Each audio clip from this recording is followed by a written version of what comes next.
Hello everyone, in this video I'll be showing you a Giant Barbarian fighter build guide in Baldur's Gate 3. So with this subclass, we get the ability to throw weapons and have them return to our hand. Now, combining with the fighter, we can actually do some very cool things. I previously posted a build where I did 10 levels of Barbarian to get the Mighty Impel, which is basically the suplex attack, and then 2 levels of the fighter, but we're going to be doing a different split this time around, as I think that adding in the Battlemaster can actually enhance our abilities quite a bit. So with this, we're going to obviously start Barbarian here, and for our ability scores, it's going to be good to have obviously high constitution. We're basically boosted around these two stats here. So you could have either 16 dex, 16 constitution, 14 strength, or you could build around your strength and dexterity.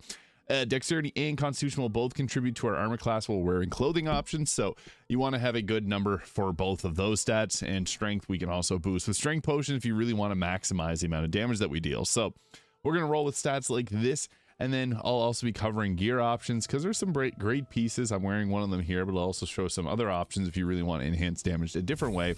Level 2, we get the reckless attack, so if you're going to miss attack, you can turn it to a hit base or re-roll the damage die to give yourself advantage, but advantage against yourself as well. Into level 3 here, that's when we get the subclass. Now, the Berserker previously was the stronger of the throwing subclasses. Giant is pretty powerful as well.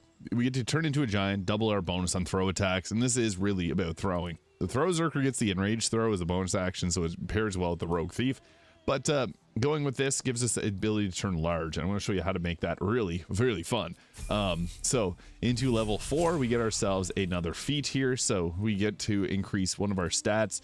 Now, it depends obviously where you're going to build around. So strength early game, if you're going to go full on strength. If we want to go in on constitution, we can build around constitution or dexterity. However, we could also go with tavern brawler. This is a powerful skill. We could have set our strength up to 15 and then put this up to 16 here, and this is going to double the strength modifier and attack rolls and damage rolls for our throwing attacks. So we're basically not going to miss any throwing attacks. Getting plus 16 if you have a strength potion is pretty crazy. At level 5, we get the extra attack, fast movement, and the big thing here, the boot of the giants. You try to kick a target away, your chances depend on your athletics and are higher if you're hidden or invisible. So this gives us a bonus action ability that does some damage, but it's basically to kick people away.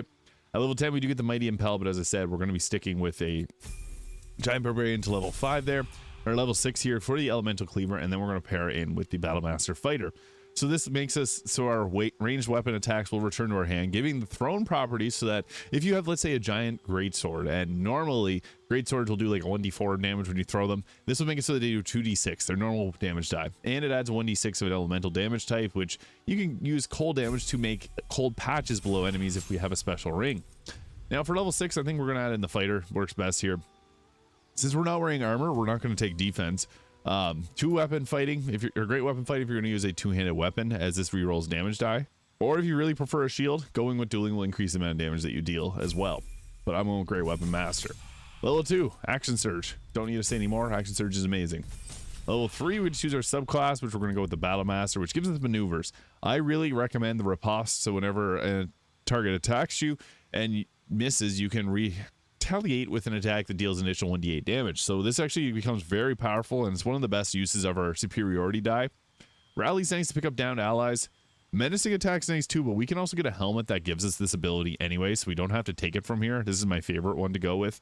So pushing attack's also nice because we can push and kick, basically controlling the battlefield that way. Tripping attack is huge because we can knock targets prone. And we can also go with something like the disarming strike to reduce or remove enemies' weapons from their hands. So that's a couple of good options, and pushing attack or rally are a couple other solid options as well. Into level 4 is when we get our feat. We already got tavern brawler. So at this point we can increase our strength or increase the dexterity for better armor class. I'll use a constitution amulet because that gets our constitution up to 23, which is huge. Extra attack doesn't really matter much. We already got it. And level 6 here, we get ourselves another feat. So this can be used to actually buff out our dexterity, give ourselves, this would be the highest armor class we can get here without using a shield.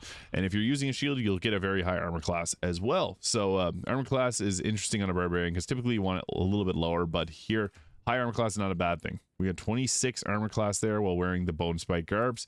However, we could also go with the Vest of Soul Rejuvenation, put up to 28. This does give you an unarmed attack, but we already have a riposte, so that kind of covers that. Going with the Bone Spike Garb does give us additional health points when we rage, and reduce all incoming damage by 2 when we're struck with melee attack, and adds our charisma or constitution modifier as piercing damage back at the target, which is nice. If you don't want to wear medium armor or light armor, the polished armor is also quite nice because this can make target vulnerable to piercing damage. We do want to use a piercing weapon if we're going that way. And even like the armor of agility will give us a pretty solid armor class as well. But bone spike garb is solid. Any of the robes, even the robe of the weave, will give us a 28 armor class, which is solid. But I do think if you want to wear robes, go with the Vest of Soul Rejuvenation. And we also got the bone spike gloves will give us ignoring resistance to slash, piercing, and bludgeoning damage. However, we could also go with the Helldust gloves for fire damage, the Darkness of Sierra gauntlet for additional necrotic damage. We can't wear any medium armor gloves, so like these gives you additional bonus attack rolls after action surge. We can't use those, so we have to use clothing-based options. You could also dump dexterity and build around dexterity with that. But I think that the best choices is either the bone spike gloves there, or going with the Helldust gloves, because this will give us a bonus to fire damage on our attacks, which are kind of nice. But we're going to keep this as is. Bone spike gloves are great if we're not wearing a shield. I guess I should take the shield off to really illustrate that. And for still the best throwing weapon is probably Nyrulna. It's hard to beat Nyrulna, but since we can use any weapon, we're going to use Baldur and Giant Slayer. So this is crazy because this gives us double the strength modifier on our damage from attacks, and you also get a giant form. Although we already have a giant form, they don't stack, unfortunately, unless you have the elixir of the colossus. And the bone spike helmet. When you rage, hostile creatures in a 3-meter radius must do a wisdom saving throw or take psychic damage, and it gives us this menacing attack that we can use pretty much endlessly. So menacing attack there. This is used per turn. It's huge because we don't have to use our Battlemaster die on it. So that's really great. I also want the cloak protection. Now the snowburst ring is huge because when we use our elemental cleaver, we can actually create ice surfaces below the enemy. So great against spellcasters because that can upset their concentrations. Ring of protection for better armor class, and I also got the Hellrunner Longbow for the +3 to our initiative. And the Amulet of Greater Health gives us 155 health, which is nice too because we also get a bonus to our armor class as well. So what this will look like in combat. So to start things off, we're going to get into our Giant's Rage form. So this will enlarge us as well, which is nice, and then also gives us the ability to use our Elemental Cleaver, which we're going to do with cold damage because, as I mentioned, you can attack and create ice surfaces below the enemy, so that is massive. So yeah. What's great about this is you can see we got that additional cold damage. So even on our melee weapon attacks, we get that extra damage. So I think the best way to do this is going with throwing attacks and throwing our weapon here so we can use this. Throwing a greatsword looks hilarious too, so you can go ahead throwing that, one-shotting targets. And the ice looks really cool on the Baldur and Giant Slayer, so that's also bonus style points.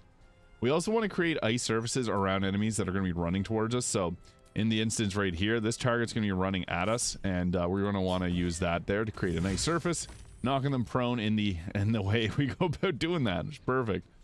And then I guess we can go ahead with this melee attack here against this target. Be careful because you will create ice surfaces below them, so you do have to save against that whenever you create the ice. That's just another thing to keep in mind with this. But we got really good crowd control because we created ice surface right there. We're going to create another ice surface right there. So they have a very small path that they're able to walk to not get hit with the ice damage.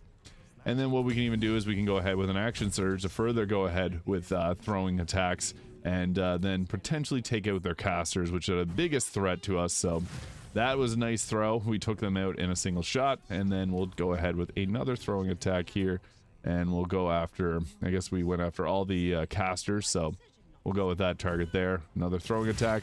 Bonk. We created ice in 4 quarters. Perfect. That's exactly what we wanted, so we'll retreat back. So it actually makes the enemies dash and move weirdly because they try to avoid the ice if at all possible. But what's nice about the ice is it gives us a way of crowd controlling, because typically anytime that you're playing a barbarian, they're not very great at crowd control.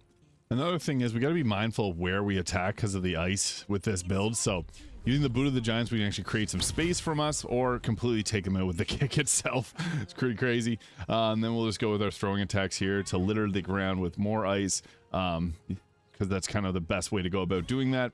We can also go ahead with using our Battlemaster attacks too. We haven't had a chance to use a riposte yet, so that's another really good option that we can go with. I'm going to throw it at that backline attacker there, then we'll try to run onto the ice there, see what we can do, or I can just attack this target here. We do have a free menacing attack too that we can go with, which is kind of nice, but I'll just go ahead with a weapon attack against this target.